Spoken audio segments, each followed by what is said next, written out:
here on my porch today, out here in the suburbs of Liverpool, where wild animals are all about. There's chickadees hovering over Michael Barnes' head right now as they have a little nest up here.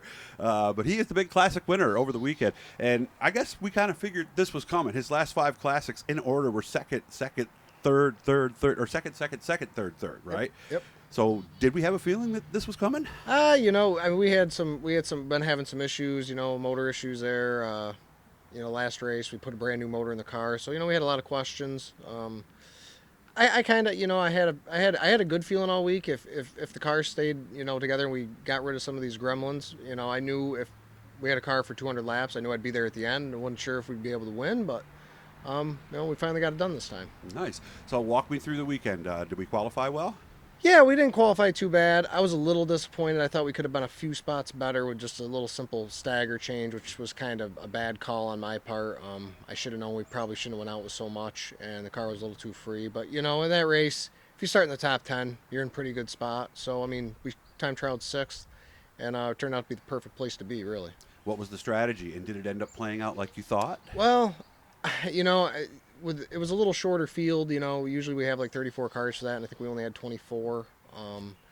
So I knew there wasn't going to be as many cautions. I kind of figured my buddy Tyler was going to go out and get the lead and run, and I knew they had a lot of fuel mileage questions. I knew he'd be real tight, especially if we didn't get a lot of cautions. We didn't really get a lot of cautions. So I wanted to keep the 95 of DJ Schulich in sight. And we kind of all ran in a pack, Otto, DJ, myself, Doug Dodaro, Danny Connors. And I didn't think my car was that great. I was following Otto, and he looked about how I was feeling. He was kind of wiggling around a little bit, and the car was a little unbalanced. And I said, it was getting to be like laps 70, 80, and I said, I don't think my car is that good. I think I might actually go try to get by these guys and just, if I can get up in front of Schulich and get to second, I think he's really got, in my opinion, had the car to beat. So maybe if I can get by him, I can make him work for it, later in the race. And I got a good opportunity about 126, 27 laps in. We got in lap traffic, and I was able to get by all 3 of them and like one, basically a half a lap.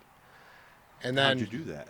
Well, we came up on a couple lap cars. I think Connor's running second, and I think DJ was third, and Darrow got under DJ going down the front stretch, and I followed him through by DJ into 1.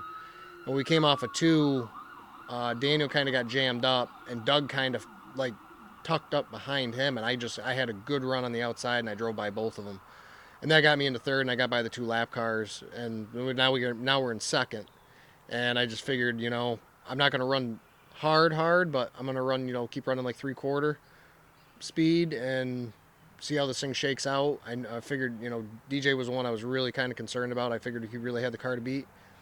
And unfortunately for him and Chris Osetic, they ended up breaking a couple laps later. And I just tried to keep Tyler in distance. And could you see him?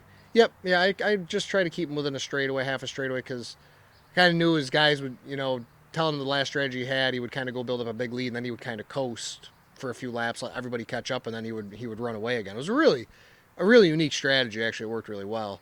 I figured if I just kept him within a straightaway, he couldn't really slow down, too much to conserve. But, at the same token, he probably wasn't maybe running as hard as he had to. But unfortunately, I don't want to sound like a jerk, but I kind of had a feeling he was going to run out of fuel. So you had to keep telling yourself that, even though he's all the way out there? Because your natural reaction would be to drive a little harder and try to catch him, right? Yep. And I just kept telling myself, just keep him in sight. And that was just basically my plan, just keep him in sight. I really didn't want to try to go up and race him. Mm-hmm. I was starting at the end. We got to within like 15 to go, and I was like, well, he hasn't ran out yet. And I felt like I could catch him if I really needed to. I was creeping up just a little bit. And I think he ran out at 190. And did you see him run out? Yep. Yeah, he ran out. We came off of 4, and you could literally see the car you could just see the chassis was kind of like up, and that thing just kind of like dropped. No more flex. And yep, and I'm like, oh, there it is, and we got by him, and we were able to hang on from there. But obviously a caution came out, and so we still had to drive one more restart. Who was behind you? Tyler didn't quite make it back to the pits, and we. If you ran out of 4, there's no way to now get the pits. Now you got Doug Dodaro and Otto behind me. two of the greats. I mean, not who you want to see in the Right. on the board behind you, but I was pretty confident. I knew I had a pretty good lead on both of them before, and I could see on the jumbotron, coming down the front stretch that Doug was as good as I was, but he wasn't gonna. I don't think he was gonna be able to really make a move on me. He could kind of hang with me, and unfortunately for him, he had a terrible deal. I believe, from my understanding, I think he broke a drive line and it got into the fuel cell in the oil Didero? tank. Yep. Oh no. And he got up in flames right down the middle of the backstretch. Otto did an amazing job missing it. I don't know how he didn't end up in it with all the oil Wow. and everything, but so we had to sit under red for a pretty good while the EMTs were, tending to Doug and making sure he was okay. And then it was just a 2-lap shootout at the end for the Classic with a great competitor, a good friend, Otto Sitterly. And I mean, it was a real cool deal when you get one of the best in the business to shoot it out with at the end.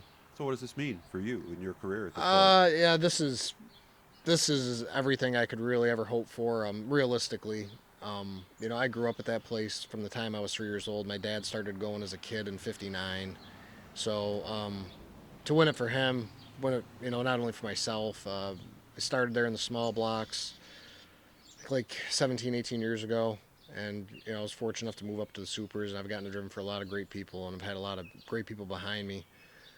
Give me opportunities that I definitely could never done on my own. My family could have done on their own. So this is that's what it's all about at Oswego Speedway, is that race. It's really the most important thing up there. So to finally get it done, it's a lot of weight off my shoulders. That's how we're going to celebrate today. Going to a crewman's house? Yep. Crew's getting together here.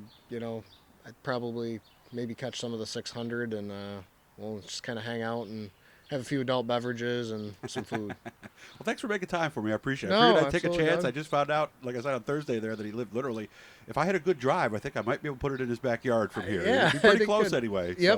So I figured I'd give him a shot. So I really appreciate you spending some time with me. And again, congratulations on what's obviously the biggest win of your career. Yep, absolutely. Thank you, Doug. Appreciate it. Hit the blue E down there, guys, and subscribe. We're going to be doing more with Oswego people these years. So if you want to know about it, you got to subscribe, and that way they'll tell you. Have a fun day, man. Thank you.